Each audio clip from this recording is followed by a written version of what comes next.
Good afternoon, everybody. Thank you so much for joining me here with Two Witnesses Live. I hope everybody is enjoying their day so far. I'm waiting on Frank, who's going to connect to get his. He's trying to do it through his phone, and I know he has an iPhone, and that can be tricky for folks for the first time because the iPhone just doesn't really cooperate with this. You have to use like a Google Chrome or something of that nature. But how is everybody doing? I see all the regulars in the chat. Southwest Pilot, that is Chris Blades from some of our from our social platform and Facebook. I see Saint JPM, Kenneth, Carol, all the regulars. Oh, there we go. There's Frank. Here we go.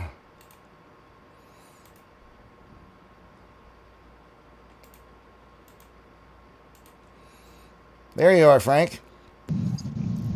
Hey, turn your phone, change your orientation, turn it landscape. Turn it landscape. There you go. There you go. I can, yeah, I'll switch to, hold on, I'll switch to a different screen. I'll switch to, hold on, I'll switch to a different screen. So, actually, I'm hearing myself. Okay. How's that? Looks good. There you go. Okay. Actually, I'm still hearing myself. Well, let me turn my truck off. Roll down my window because they're over my. That's probably where it is. Over my truck phone. Let's do that. Yeah. Put your, if you have a ear. Yeah, I think you're good now. Yeah, I'm having a hard time hearing you. It's like I'm hearing you through my speakers in my truck. Do you have Bluetooth, like your AirPods or something you can put in? Yeah, I think I'm hearing you through my Bluetooth on my truck, but my truck's off. Put your AirPods in. I don't have any with me, so. All right. Let's see. Well, boo. Let me go to my Bluetooth real quick. All right. Hold on a second. No problem. Oh, that's the problem. Okay. That took care of it. All right. Now I just can't see you.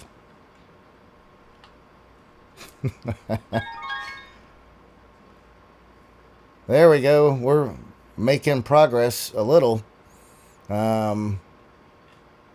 Anyways, so how is everybody doing? It's thank you so much, everybody, for joining us today.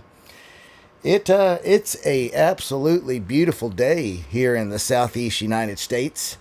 It's warm outside, and man, it looks like summer.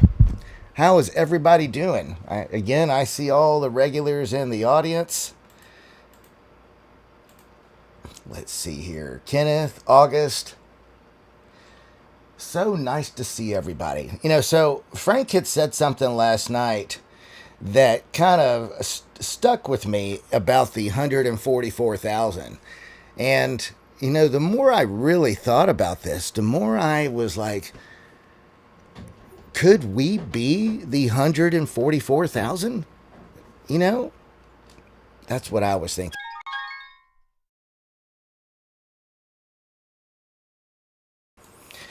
So there we go. There's Frank. Let's see. Let's get him back on the screen. There you go. Hear me now. Yeah. There you go. Now we're in business. My Milwaukee radio on the back of my truck must have came on, and it was that. I was hearing, but it was in the back of my truck. So yeah, funny. I'm going to take a stab in the dark and say that you're in the construction business because I can hear your diesel truck. It's not diesel; it's gas. But I'm an electrical contractor, so I've been out working today, and you called me and asked if I wanted to go on live with you. I said sure. So yeah, I'm kind of going to another spot, but I can hang out for a couple hours till I get there.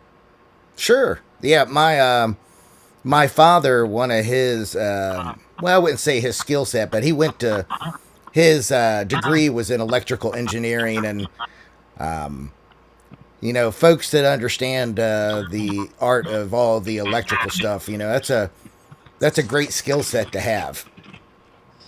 Yeah, it's led me into a different couple areas. I primarily stay in residential, but we do some industrial and commercial at times. And I have built several properties and flipped several properties, done commercial properties, and I mean, I've got a wide variety of things I've done through my career. So it's been Man, been pretty opportunities. your skill set will be beneficial in the coming times. The safe haven group that I'm working with, Stones of Zion, we have about 50 families, and everybody brings one thing kind of unique to the table. And Right. I think the electrical part is one area that we're short on. Other than my dad can do that, but I'm not sure he's up to the task of all of that. Right. I'm not What are sure your we're going to have time. I'm not sure we're going to have the time to build a community like that with as fast as things are moving. Yeah, I agree. Um, we close on the property in Tennessee this week, Right. and our plans are almost every one of us in the community. We have motorhomes, Right. so our first step is to bring the campers onto the property, and I've tried to be long ahead of this with all my motorhome. It's about 40 feet in length, and I've got it all wired for solar and ham radio and all that stuff. So it's pretty self sufficient as it is. But if the Lord provides us more time, we're still going to build. You probably gonna need hookups out there like for sewer, water, and electric, ain't you? Yeah, we're going to have to. Um, what is that called? What's the sewage that goes into the ground that you eventually have to pump out? Septic. Septic. Yeah. Aerobic septic. Um, Yeah. we'll have to figure that out. But frankly, that's the least of my concerns. Right.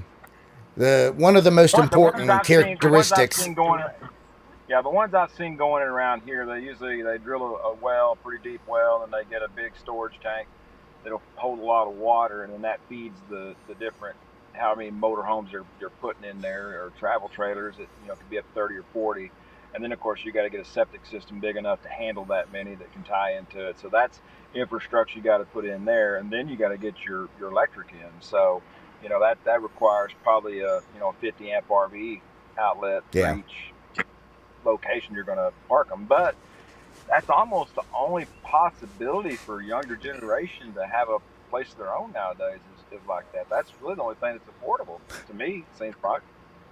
It is. It's really out of control.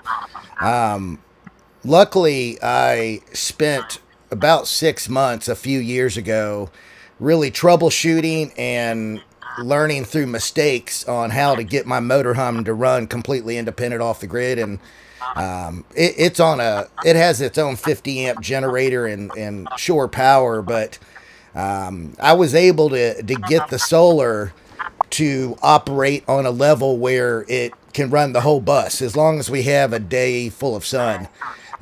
Right. I converted everything over to 12 volt so that because when you, and you probably know this, when you convert power from 12 volt to 110, you kind of lose some. Oh yeah. Yeah, that's definite when you step it down like that, or even step it But up. yeah, but to be frank, I don't think folks are going to be spending a whole lot of time inside of their residences when this happens. People are going to be foraging and hunting and working in the But garden and many other things. It won't be a whole lot of sitting around watching TV. yeah, I really don't even see that. I mean, I see the first 42 months are going to be just like it is right now. You're just going to have us prophesying the revelation to our brothers and sisters, and those who hear will hear. But you're going to be 42 months business as usual. That's that 75 days. It's going to be everything's going to go haywire, and that's 75 days you got to survive, however that is. I mean, they're going to come get you whether you're in a safe haven, wherever it is. They're going to come get you eventually to do what's got to be done, and so Yeah. there's no getting away from it. So you got to be prepared. Really, what you're preparing for is to survive those 75 days. Right. Yeah. That's, A good bit of the folks that have had those angelic visitations and visions and whatnot have all had a similar message where each safe haven is provided with a warring angel from the Lord. Now, I like the sound of that, but only time will tell. But I don't put right. anything past our Father. If He wants to protect, His remnant, that's at His discretion. Whether that actually happens and we're just martyred in the end, that's a whole different story. Yeah. But the idea of The warring angel that we have is Christ. I mean, that's he's the one that watches over you. yeah, He's the one that's with you everywhere you go. He's the one that can turn another person around to go away from you if he so deems it. Just put it in their mind not to mess with you. yeah, He's always there to protect those that serve him. So I'm not going to say you shouldn't get together or do it, but I just don't see. From what I've read, I mean, the first 12, 60 days you're going to be prophesying if you're all in one community just talking to each other. That's why your platform is so important, is that you reach more people. And then really you need to have people who come to the platform need the people that don't come to the platform witness to those other people, so that the word's getting out, not just off the platform, but actually person to person contact is just as important as coming online and speaking every night, because you got a certain community that comes on, but everybody needs to tell their friends to come on and watch this, and all these people need to come together and hear this message so that they're prepared for what's coming. And we're going to have yeah, 1260 days to do that, but after 1260 days, that's when it goes crazy. So yeah, I mean, you can go to Daniel 12 and read and it basically says many will be purified and made white, uh, and at 1290 days the abomination that makes desolate is set up, and we know hmm, what that is. And yeah, so it's the next verse. It says, "Blessed is he who comes to the 1335th day." So when I get in the chat and I say the Great Tribulation is 1338 and a half days, the reason I get that is the abomination of desolation set up at 1290. We know the two witnesses prophesied for 1260 days. At 1335 days, blessed is he who comes to that day. Well, we know that the two witnesses are going to rise 3.5 days later. And so that's where I get my 1338 and a half days when the Great Tribulation starts. I know, well, I can't say I know, but blessed is he who comes to 1335th, and 3.5 days later they rise, and we know the two witnesses are put to death. So that's how I come up with that. And we know Satan has a short season, and if we prophesy for 1260, and he has a place for us where he's going to nourish us for 1260 days, which is in spirit, then that short season, that little season of Satan, is those 75 days from 1260 to 1335. That's where I come up with that. But people can make their own assessment of what they think. But that's pretty spot on, because if you read Daniel 12, it says many will be purified and made white. Then it goes down and tells you the 1290 and the 1335 day, which is, we know 1260 is the prophesied period. yeah. Well, I mean, that's the beautiful part about freedom of speech, is that we're all entitled to our own opinion, and with everything that is said, you just take it to the Lord. Now, I enjoy your message. I haven't had any red flags go off with my discernment, so it leads me to read more and investigate. Right. Because for me, I'm a data guy. I thought I was hearing an echo, but nevertheless, um, you know, one of the things about the safe haven is that we want to be able to get on the move if we have to, which is why a lot of us already have these motorhomes. So if we have to get on the move, we get on the move. Right. But for There's the nothing wrong time with that. being, I wouldn't tell anybody not to do that. I think there's nothing wrong with that. I just, in my mind, what he's shown me is I'm pretty much going to go into captivity, be thrown into prison at that time, and I'm going to have to.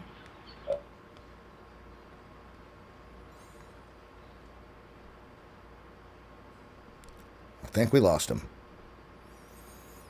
I think we lost him.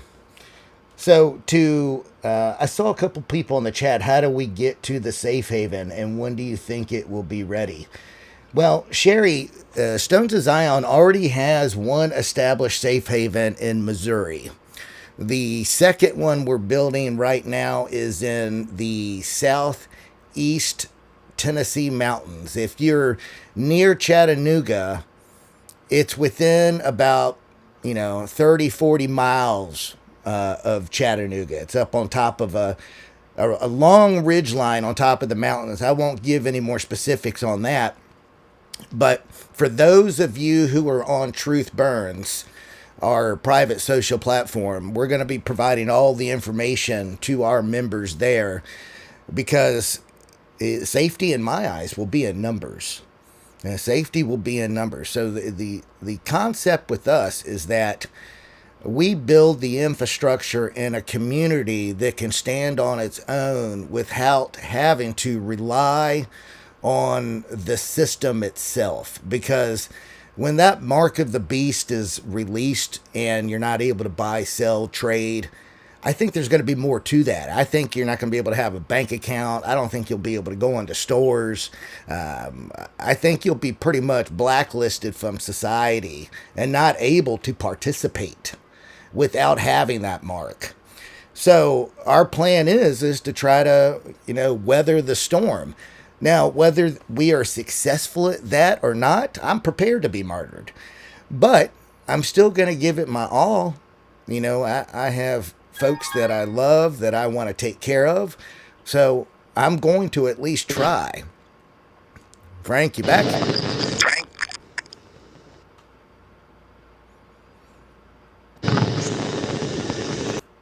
I think Frank's having some issues connecting. But nevertheless, that's what we're going to do. We're going to do our best to weather the storm. Now, several folks that have, had visitations and actually had visions, and some have even had NDEs. The interesting part is they are having and really get a similar message from just about everybody. There you are, Frank. Can you hear me now? Can you hear me now? Yeah, I can hear you. Okay, good. Yeah. Yeah, my phone was overheating. I had to turn the truck on, get the air going. Yeah, it's Ecamm, the software that we use. Man, it does. It makes things run hot. Matter of fact, I used to stream from a laptop of mine, and it destroyed a $5,000 laptop about 2 months ago. It overheated so much that it cooked the circuit board. Wow. I'm not sure why, or it could be just the enemy at play. But Watchful struggles with the same problem. He'll try to stream from his phone when he's on the move, and will literally have to put his phone in front of the air conditioning vent in his truck. Yeah, that's what I'm doing right now. It cooled down pretty quick once I got the air on, so I think we're good now. Yeah. So yeah, the idea is to try to weather the storm, because, as you know, once they release the mark, I think there's going to be more to just not buying or selling or trading. You won't be able to go into stores or participate in society altogether. So the idea for us, at least, is to try to detach and be self-sufficient as long as we can. Now, if they come for us and jail us or martyr us, then that's at the Lord's will. And I'm prepared for that. Though we will try to weather it the best we can. And I think the odds will be in the favor of those who are in larger numbers. I mean, possibly. I mean, once they get it that they're gonna come for you, one Yeah. you take and one you left. Uh, there's not a whole lot you're gonna do. I mean, I worry more for my kids, the Yeah. people that don't think like I do or know the Lord like I do. I worry about them. I mean, because I know I'm saved. I've known that for forever. Um, now I seek salvation for others than myself, and so my kids, I try to witness to them all the time. Keep planting seeds. Keep telling them the same thing over and over. I try to lighten up, but also try to keep strengthening it so that they understand, what's going to happen and how it's going to go down, so that they're prepared when it happens. And I think they are. They're not watching like, say, you or I do. We're constantly watching, trying to, know what's going on, so that we're aware of what time of the Great Tribulation when it starts. We know where we're at, and Hmm. so that's where I'm at. Is I'm just waiting for the CC10 to be confirmed, and once that's done, I mean, it's on. We got 1335 days to survive. Yeah. And you mentioned something, and this is the whole reason I do everything, is because I have children. Shoot, my youngest is 8 years old. Right. So if it was just me, I'd be good just getting martyred and, getting on with being with the Lord. Take my head and be done with it. But, you worry about the people that you love. Right. And someone in the chat said you may be better off in small numbers. And I understand what you say. But according to those who have prophesied what's coming, they all have a very similar message. And it's to unite in these Christian homesteads. I think there's nothing wrong with that. I think if that's what people want to do, I'm not going to do that. I'm going to be out on the front lines witnessing. So, as far as like with my kids, like I say, would take with your child. She's 8 years old, and it's like, that's bitter, because it's like, how is she supposed to come to the knowledge of revelation? I mean, you can tell an 8-year-old all that, but they're not going to understand all that. So my thought, if I was to pray to the Lord, would be that you just take her. I mean, when this all goes down, just take her. I know where we're going to be at. So after 42 months, when this day comes, just take her. Take her up, however you got to do, because that's going to be tough, man. That's going to be tough. Because if Yeah. it's 3 years from now, let's say for you, or it's 4 years from now, she's only going to be 12 years old. And I remember when my daughter was 12 years old, she's not at the age of really recognition, So how do you know what I'm saying? How Yeah. do you witness to your 8 or 12-year-old daughter? You know what Well, I mean? well, I do that every day. It's Right. and what I mean by that is just how I live my life. Right. It's just little things throughout the day. For example, if I walk in the living room and the kids are arguing, I'm like, guys, would Jesus act like this? Just small stuff. Again, I don't try to really push the whole revelation on them because, I don't want to build fear in their mind at the same time. So, really, what I do is try to just help them establish a relationship with Him. And then, You know, 7 years ago, I told my wife about the fake alien invasion, how this was all going to play out. She goes, "You're scaring me. You're talking crazy." She goes, "Don't talk like that around our friends." And I was like, "All right, honey, I won't say nothing ever again. I just wanted to plant that seed so you know." And she sees it now. Now they make fun in the movies. "Oh, Dad, you wouldn't like that movie," because a lot of movies are showing that that you're in a different dimension. Like the last one, Wolverine and Deadpool, we went and watched it, and she's the woman is coming back like she's God and saying she's God, and she's from another dimension. She comes from to this dimension, and she's going to take over this dimension. So it's like, they're literally telling you what they're going to do in these movies, and people yeah, aren't watching. So the evil enemy that's coming to destroy the earth is Jesus Christ. And that's what people understand. So they're trying to build an army to fight him. And when he Well, comes, they and won't be that's successful. we know that, but that's what they're trying to do. And so, you know, I mean, it's like I say, you see it, and I feel like I did a good job there. But I would say to anybody, like for you, like you got young ones, is I would just pray to the Lord that you give me the wisdom to be able to explain to them so that they understand when this day comes. You know, whatever whatever you need to say to make sure they know what they need to do in those times. And Yeah. I don't know what that would be. I don't have young kids. Mine are 30, 29, and 28, and they're the age of recognition. They know. I mean, I talk to them about it, so they know. But I can look back when they were 8, 10 years old, and 7. And it's like, How do you what would even I have approach it? done? Yeah, how do you even approach it? And I don't have any grandkids yet, but that would be even tougher. If you have a 2 or 3 year old, I mean, how do you save them? I mean, so I mean, I guess there's a plan for that. But I don't know what that plan is, but I do know when the seven thunders talks in Revelation 10, and he says the gospel is sweet as honey in the mouth, and it's bitter in the belly. And so you want to share it with everybody. It's sweet. But then you start thinking about all your friends, your family, and all those that don't hear it. And then it's bitter because they're not going to make it. And Yeah. I'm doing all I can, but they're not listening. They're not going to make it. And so that's the bitter part. But you're going to have to separate from them. And it clearly says that brother will be against brother, wife against husband, husband. I mean, you're going to see all that. And so there's going to be those that separate from the rest, and that's Jacob.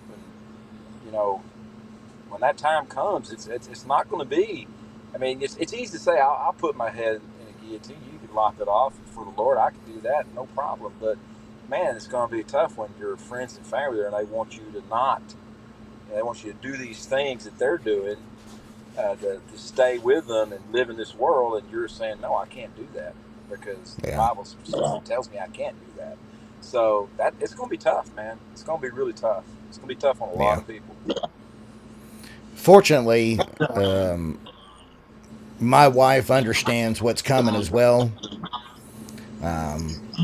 She's been preparing on her own end with our farm, with all our horses and animals. And again, all we can do is try to prepare and then just let the Lord's will be done. Right? Yeah. As far as the children, I just slowly drip, the gospel of Christ to them every day. Right. I don't mention any of the doom and gloom about what's coming, but Well, every that you can make day, sure they know. Right. That you can make sure they know Jesus, because I think back to when I was that little, I knew Jesus. So when something went, that I needed his help, I called on him. So yeah, I guess I think that my thought would be is if you're introducing them to Jesus and they know him and they know that he dwells in them, then when that time comes, maybe they'll call on him and he'll lead them and they'll know. yeah, That's the only thing I think that you could then possibly do to help them is to make sure they know this. Because I know at a young age, I called on him several times when I was little to help me, and he always answered and he was always there. So I think he would do the same for your kids as long as you introduce them to him, make sure they know him, and yeah. that's Well, all you can yeah. hope for. Fortunately, we have been dripping on them since they were tiny, tiny. We're fortunate that every day we talk about it, and I'm getting a bad echo. I'm not sure if it's on my end or if it's on your end. Guys, can you hear me okay? It sounds like there's an echo. If you I guys hear you can fine. confirm. Okay. Maybe it's on my end. But yeah, it's helping them build that relationship with Christ has been key. Right. Even my 8-year old every day will come up and ask me questions like, "Daddy, will our animals be in heaven with us?" So, um, they know, which that brings me some peace. Right. But, if there was a rapture, I would just hope they take the kids, Yeah, if that would anything. be the ones I'd want to come out early. So Yeah. y'all can leave early because, I mean, that would make it a lot easier on the parents. I can tell you that for Yeah, sure. leave me behind. I'm good. Throw me on the Yeah, front lines to yeah, try to witness to other folks. And right. Yeah, I'll stay and be the martyr for them. Just take them, so it'll make your life a whole lot easier, for sure. yeah, I definitely would be able to operate her as a crusader for the Lord, not knowing that I'd have to worry about my babies being hurt, because that they would use your babies against you as Oh, absolutely. yeah. So, but Yeah. I'm totally good going out in a blaze of glory defending the Lord. Yeah, I think though, if you've got small kids too, though, that safe haven and being around like-minded in a big community like that, of maybe 100, 200 people, might be even better when you got small kids. If you're like Yeah. me, just an individual, me and my wife are empty nesters. You know, I'm going to be out here on the front lines witnessing, so it's not going to be where I'm going to go to a safe haven. I'm going to be out here in Fort Worth and anywhere I go, I witness. I could be at the supply house, guys in there. I'm talking about the end times right in front of everybody. Just be 10 strangers in there, and I'm telling them what's coming, how it's going to happen, and all that. And they're just all laughing, but it's like, well, I'm planting seeds. You're going to see it. Yeah. So I'm doing that on a daily basis anywhere I go. I can go do a service call if my guys can't get to it, and I'm doing a service call for a family, and I'm sitting there and we're talking about the end times right there. They ask a question and I go question, and next thing I know, we're in a 30-minute conversation on the end times, on Revelation. And I've done And that. that's all the Yeah, Lord asks you to do, is to just plant those right, seeds. It's right, not our right, job to harvest those plants. The right. Lord just No, you're wants just us supposed to to. witness. Yeah, yeah, Yeah. you're just So supposed to witness to everybody, anybody that asks. And hell, I witness to people even if they don't ask. But I think I like your idea. If I think about that more, is if you're doing a safe haven like that, if you got small kids, that's probably, I think that would be a very important, very good idea. Just that's have the some only small reason I'm kids. doing it. That's the only Right, reason I'm doing right, it. If it yeah, was just me, I'm not sure if I'd be out trying to. I would be witnessing, but I would take up the sword for the Lord and be hunting down them dogs, is really what I'd be after. And I'm not sure if that's the right way to do it, but right. you know, Well, I mean, it clearly says, the ones that are under the altar, they died before the people that are going to be, beheaded. So, and that's the ones that kill by the sword to avoid captivity and are killed by the sword. So, like, if you're in a big community like that, they're going to wipe you all out. So, if your kids are with you, you go down fighting. You don't let them come in and take nothing. You go down fighting, because that's really the only way you can save your children, because they can't get to them if they kill all of you. I mean, but that's just may well how it has to go. But at least they're protected. I mean, yeah. you take a 10 or 12-year-old, they're so easy to manipulate, and it'd be very easy if you went into captivity for them to manipulate them into taking the MOTB. I Yeah. mean, it's very easy, and so I like I say, I think about those things, but I don't. I'm like, I don't have to worry about that, but I sure feel for the people that do have to worry about that, because I know how much I love my children and how much I want them saved. That's what got me back into studying Revelation after the first time I studied it back in 1980 and couldn't figure nothing out. 2008 rolled around, and right around 2010, I just, I said a prayer to him, and next thing I knew, he, told me, tell him what's to come. And so that started my journey into figuring out Revelation, so I could reveal the prophecy to my kids. And I did And that. And then, of course, everybody else, anybody who will listen, I'm trying to reveal the prophecy to them. yeah, even the ones that won't listen. And Yeah. that really brings me to my point of the title of this show, that I'm really starting to lean towards the 144,000 are folks like us and folks like the people on this chat, because the people on this chat is the same folks every day. Mm-hmm. There's a But reason why everybody is really focused on this 24/7. I really think that there is a dedicated group that the Lord has that's all they allow them to focus on. well, I I mean, think I so think when you look at the 144,000, they're just the first to be sealed, and they come to the prophecy and the revelation sooner than the rest, and then they share it with the rest. But there's going to be a multitude that come through the great tribulation, and that's that. I think like what you said here. I think I wrote you a note a long time ago. And I said, like Noah built an ark, and they all boarded the ark to survive the flood. Well, you built and Watchful built a platform here that people can come to, and they can hear about Revelation. And the more they hear, and the more that they see, and you go through the scriptures and break it down for them, they begin to start being sealed, and then they understand the prophecy too. Where it came from me, some of it came from you, some of it came from Watchful. And we're discussing this. Then all of a sudden, we're all in like mind agreement that hey, this is what's going down. And like I told Watchful last night, I've been sealed, Watchful. I know the white stones of the Holy Ghost. I've been purified, made white, and received the name Israel. So now you start having other people that come on this channel, and they start hearing that, and they actually, ask the Lord, "What's my new name?" He reveals it to them. The next thing you know, you've got 144,000 sealed. You know, and I think the 104,000 gets sealed right before the Great Tribulation. So I'm thinking.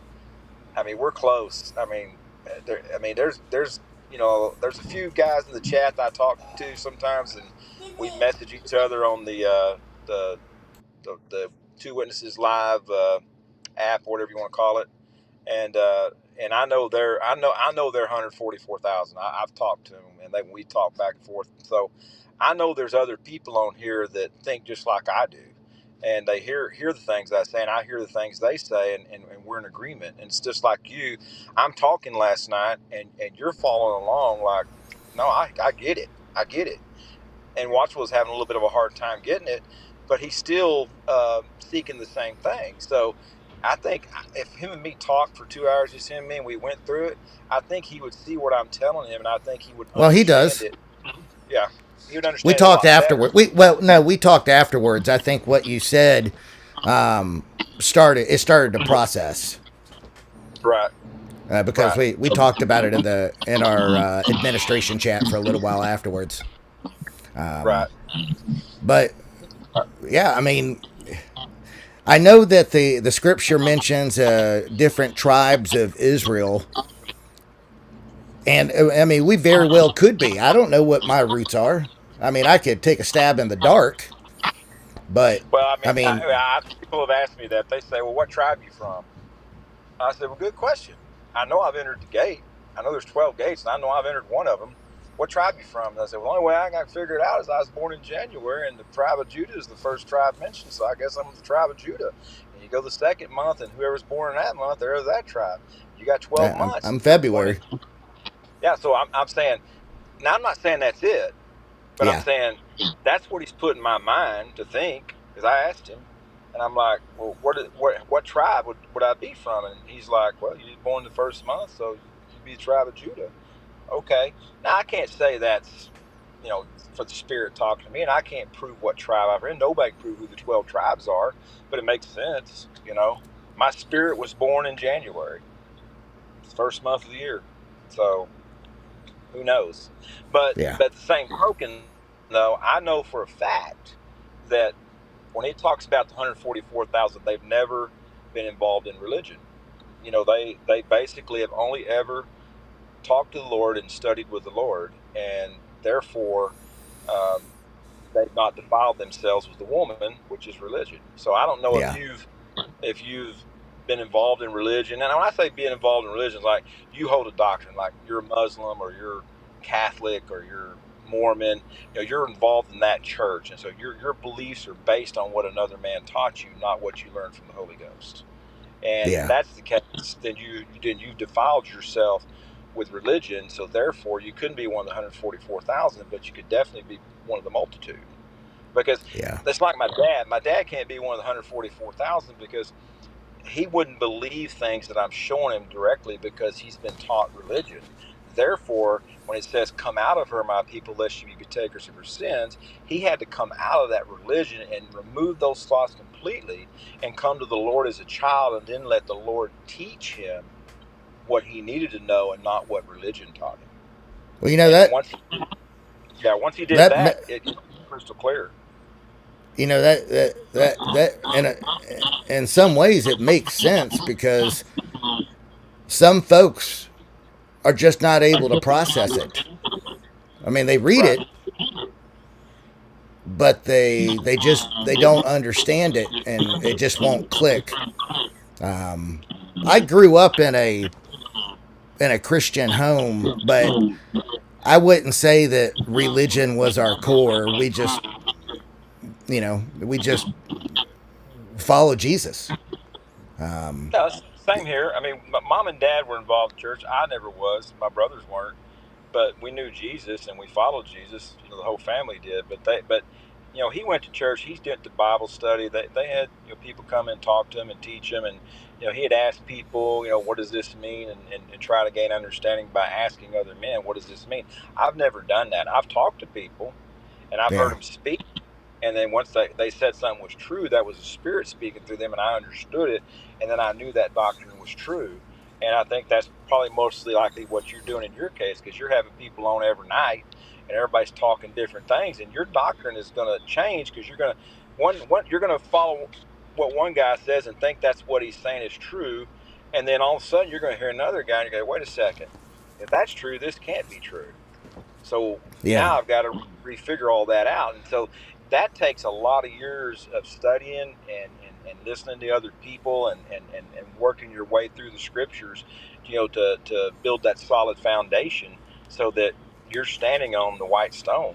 You're purified. You're made white. Your foundation is solid. No man can shake you or move you. You have been sealed by the Holy Ghost. He dwells with you. No man can take your crown. It's not yeah. going to happen.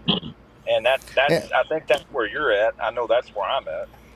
Well, I mean, it's a good point. My parents, they they brought us up in like a Baptist church environment, but again, I wasn't really active in that, and I went most of my life not being active. Right. It wasn't until about 2020 that something just snapped, and I mean, now, you're like me. Yeah, you're like me on that though, Chris. I mean, I literally in 1980, probably 81. When my mom gave me that book about the mark of the beast, and I read that, and I read it. I must have read it five. I mean, I read it 5 times. I kept reading, keep reading. I could not understand any of it. I just knew what she wrote. Would resonated with me, and I understood it. So I laid the book down in 1981. I never picked it up again, and really, other than talking to the Lord here and there, help me with my business, just saying little prayers like that, stuff like that, give me an opportunity. But I really did not get to start where I was talking to Him every single day until about 2008, when my dad gave me the YouTube video of the FEMA camps.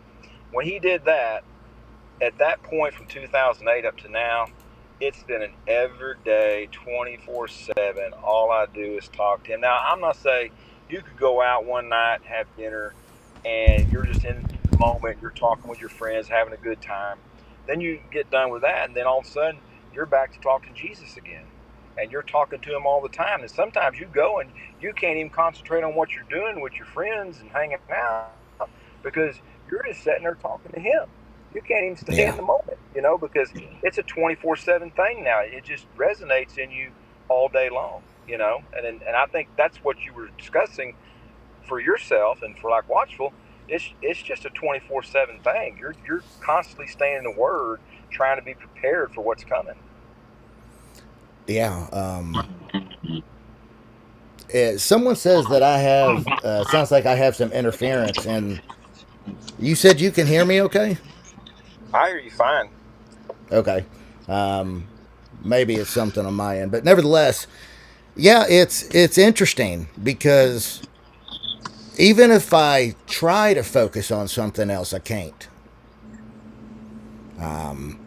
It's, I mean, it's what I sleep, eat, and breathe, Yep. and I don't have a choice. As much as I don't take that the wrong way and in a derogatory manner, it's just my mind is it's grown to one track always. Yeah, Yep. Lanny says I'm having feedback. Um, if you want, Frank, you talk. I'm going to change earpieces and see if that changes anything. Okay. I can talk. No, I think, like you say, it's a daily thing. Hell, even when I'm sleeping, I'm talking to it, and a lot of it's sharpening me, just going back and forth on the different scriptures, and preparing me to be a witness to anything that might arise that somebody might ask me. And so I'm constantly in Revelation, going through that, Daniel, and just, I mean, anything I read now. I mean, the things I used to read and I could not understand, since he sealed me, there's practically nothing I can't read and understand. It's like the other day we were talking, and in Revelation 10, on the seven thunders, he says he puts one foot on the sea and one foot on the earth. And so going through everything, I know a spirit is water. He refers to water and his spirit. And so Yeah, I look at the sea, and he's got his foot on the sea. Well, he's got his foot on all the spirits of all the children of Israel. And then the foot on the earth is of your flesh. And he's got his foot on all the children of Israel's flesh.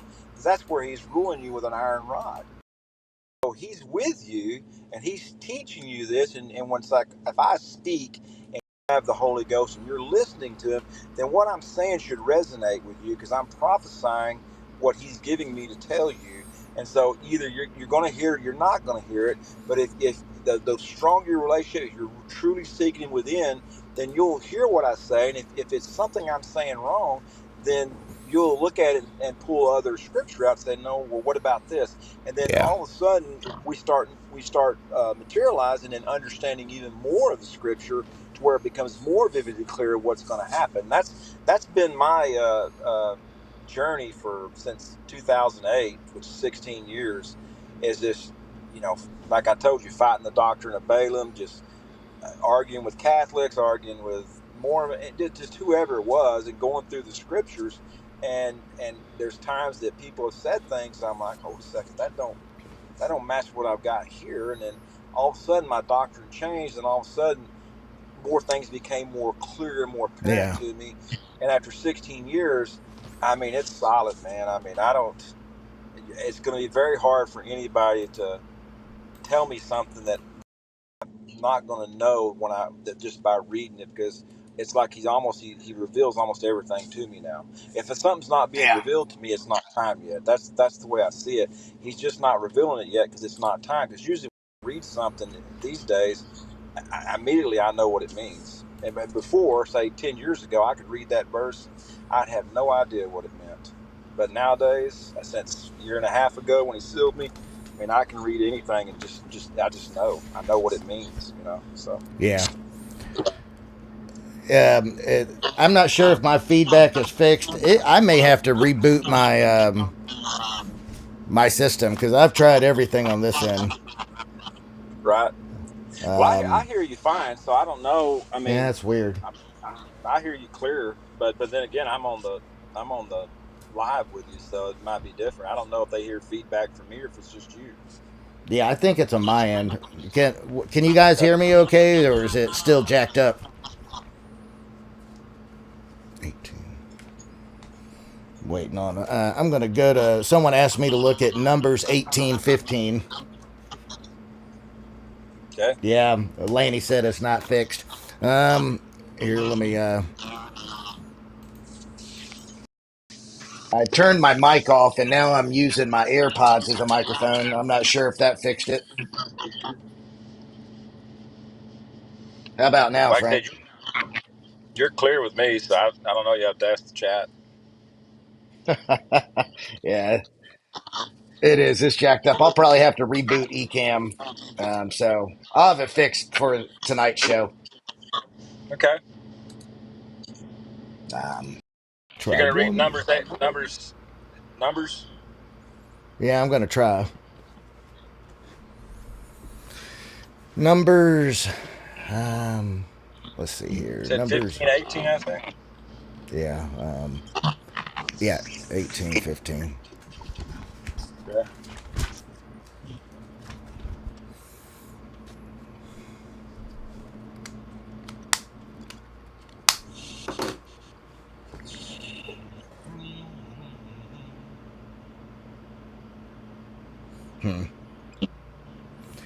Yeah. Numbers 18, 15. Yeah, Abraham, I like the idea of discussing numbers 18, 15, but I'm getting awful feedback in my earpiece also. So it's giving me tough to focus on this. I can let Frank talk, but I think I'm out of commission for now. Well, I can't pull anything up on my phone and read it. So, yes, typically that's why, like I told you last night, I'd rather be on my computer. That way I need to Yeah. look something up. I can use my phone and look it up. So it's kind of hard. If I tried to do that right now, I'd probably drop off. So I probably Yeah. won't do that. And someone would have to read it for me to Yeah, get any kind of deal on it. I think 18:15 it says everything that first opens the womb of all flesh which they bring to the Lord whether man or beast shall be yours. Nevertheless, the firstborn of man shall surely redeem, and the firstborn of unclean animals shall redeem. Yeah. All right. Well, Frank, let's circle back around later on today or tonight or tomorrow. I got to figure out my sound problem because it's Okay. messing with my head. Yeah. Just holler at me anytime, brother. I'll All right, talk man. to you tonight. All right. All right, guys. We'll be back on later tonight. I love you all. Goodbye.